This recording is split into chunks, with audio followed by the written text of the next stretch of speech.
This channel does not promote any violent, harmful, or illegal activities. All content provided by this channel is meant for an educational purpose only. Top quality और consistent performance के लिए सिर्फ silver pump नाम याद रखना। মধ্যবিত্ত সমস্যায় রয়েছে লেখক ও অর্থনৈতিক বিশেষজ্ঞ সৌরভ মুখার্জি সংবাদ সংস্থা মিন্টকে দেওয়া সাক্ষাৎকারে এই কথা বলছেন। কেন তিনি এমন বলছেন তাও পরিষ্কার করেছেন ওই পডকাস্টে। তিনি বলছেন, সাধারণ মধ্যবিত্ত পরিবারের সন্তানরা পড়াশোনা করে, ডিগ্রি অর্জন করে, তারপর 21 বা 22 বছরে কোনো তথ্য প্রযুক্তি সংস্থা বা কোনো ব্যাংক বা কোনো মিডিয়া হাউসে চাকরি পায় তারা। আর এখানেই ভয়ঙ্কর কথা শুনিয়েছেন সৌরভ বাবু। তার বক্তব্য, প্রযুক্তি এই ধরনের সব চাকরি খেয়ে নেবে।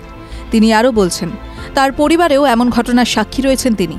এছাড়াও দেখা গিয়েছে অনেক বড় সংস্থা ছাঁটাই করছে বা অনেক সংস্থা নতুন কোনো লোক নিচ্ছে না।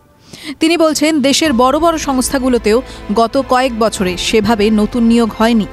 তবে শুধুমাত্র এন্ট্রি লেভেলের চাকরি নয়, মিডল ম্যানেজমেন্টে চাকরিরতরাও এআই এর কারণে বিপদে।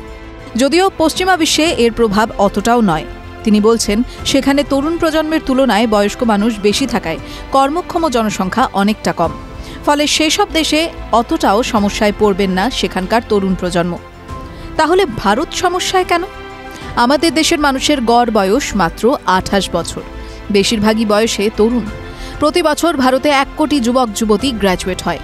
সৌরভবাবু বলছেন, আসল সমস্যা সেখানে নয়, ভারতের তরুণ প্রজন্ম যারা নতুন চাকরিতে যোগ দিচ্ছে তাদের পক্ষে নিজেদের আপগ্রেড করা অনেক সহজ। ফলে চাপ বাড়ছে যাদের বয়স খানিকটা বেড়ে গিয়েছে তাদের ওপর।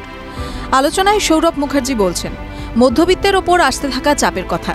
তিনি বলছেন, বর্তমানে মধ্যবিত্ত শ্রেণীর মানুষ টাকা জমানো ও বিনিয়োগের কথা চিন্তা না করে বিভিন্ন বিষয়ের ওপর টাকা খরচ করছে। তিনি বলছেন, মধ্যবিত্তের ঋণের পরিমাণের ক্ষেত্রে ভারত এখন বিশ্বসেরা। যদিও এর মধ্যে হোম লোনের পরিমাণ খুবই কম, অর্থাৎ ভারতীয়রা বর্তমানে কনজিউমার লোন, ক্রেডিট কার্ডের লোনের ওপর তাদের জীবন কাটাচ্ছেন। আগামীতে ভারতে গিগ ওয়ার্কারের সংখ্যা বাড়বে বলে মনে করছেন সৌরভবাবু। বর্তমানে যারা হোয়াইট কলার জব করেন তারা এই ধরনের কাজ এবার হয়তো শুধুই ফ্রিল্যান্সিংয়েই করবে। বিভিন্ন সংস্থা এখন একই কাজের জন্য আর লোক রাখবে না, সেই সব কাজ এবার থেকে জেনারেটিভ এআই করবে। উদাহরণস্বরূপ বলা যায়, কয়েকদিন পর থেকে সংস্থাগুলো আর মাইনে দিয়ে HR ম্যানেজার রাখবে না, এবার থেকে হয়তো সেই কাজ করবে কোনো চ্যাটবট। এমনই ভয়ঙ্কর কথা শুনিয়েছেন ওই অর্থনৈতিক বিশেষজ্ঞ। ভারতের অর্থনীতিতে এমন অবস্থা আসতে কতদিন লাগতে পারে? সংবাদ সংস্থা মিন্টকে দেওয়া সাক্ষাৎকারে সৌরভ মুখার্জি জানিয়েছেন, অনেকেই বলছেন এমন অবস্থা আসতে হয়তো 5 থেকে 6 বছর সময় লাগতে পারে, কিন্তু তিনি এই বিষয়ে সহমত পোষণ করেন না। তার মতে আগামী 3 বছরের মধ্যেই এমন অবস্থা দেখতে পেতে পারেন ভারতের সাধারণ মানুষজন।